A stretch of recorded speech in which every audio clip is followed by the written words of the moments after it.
I'm Amanda and I'm Principal Social Worker for the local authority. The purpose of guardianship is to provide a legal framework to support vulnerable service users in the community where you may not be able to achieve positive outcomes for them without such authoritative ways of working.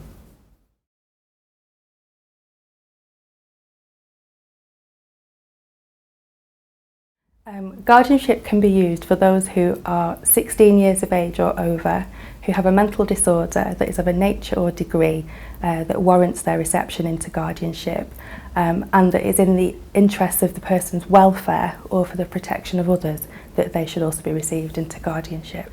Guardianship can also be used for those with a learning disability who do not also have a mental disorder.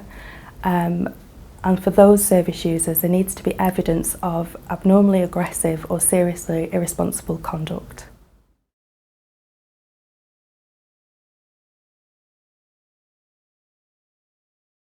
Guardianship has 3 powers.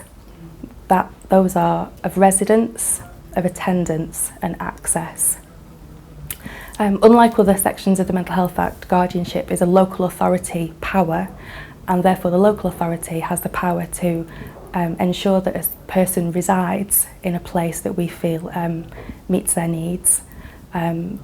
We have the power to request that they allow access for certain professionals such as a doctor, an AMP or other people named in their care plan to check on their welfare.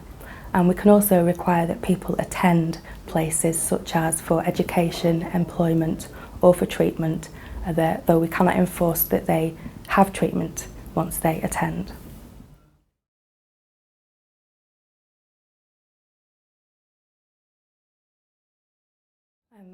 The process of guardianship is best described in sort of 3 sections.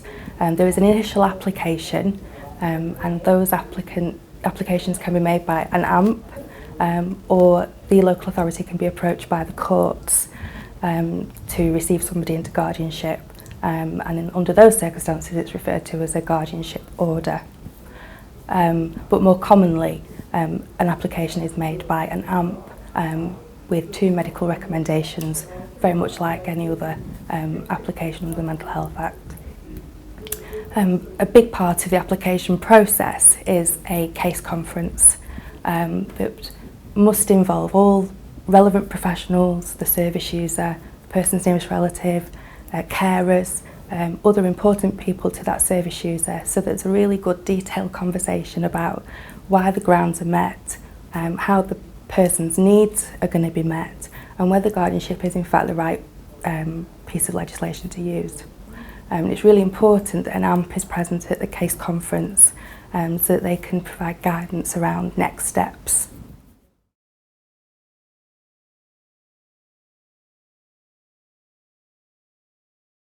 The application for guardianship must be accepted by the local authority before the person is officially under guardianship.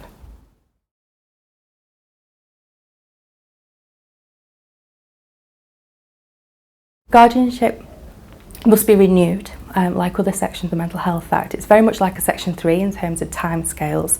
So it will run initially for 6 months, a further 6 months and a further 12 months if it is renewed. Renewal must happen within the last 2 months of the guardianship period and is led by the RC and is best done at a multidisciplinary review or care plan review and must be supported by that social worker or care coordinator.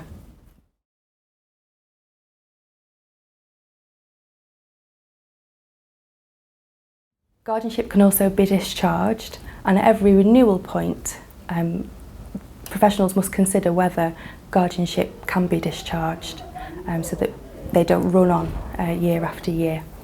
The discharge must be accepted by the local authority. The RC can recommend a discharge, the local authority itself could recommend discharge, or a tribunal could recommend discharge.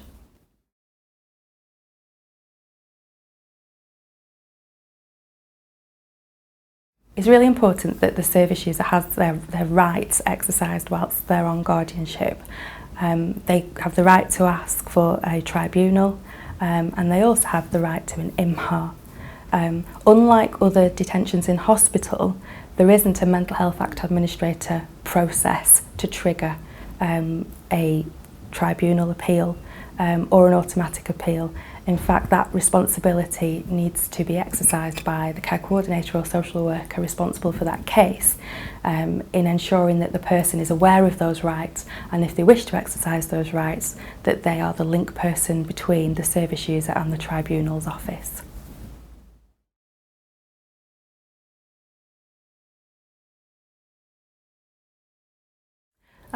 A good example of guardianship in practice is where we've had somebody who's been in a very long stay, secure environment, and was able to move back into living in their own home. The person had a lot of anxieties, understandably, about doing that, and also worried about what would happen when they became unwell again. There was some thought that this person could be supported well in the community and that its early warning signs could be acted upon very quickly, so that the person wouldn't necessarily need to go back to a hospital environment, but would need more of an overall being looked after kind of approach, and that could actually be met in a care home.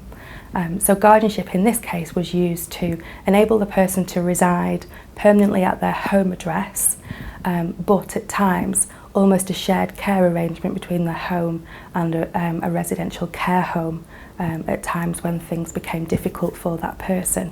And that arrangement actually avoids the person needing to go back into hospital and has a much more positive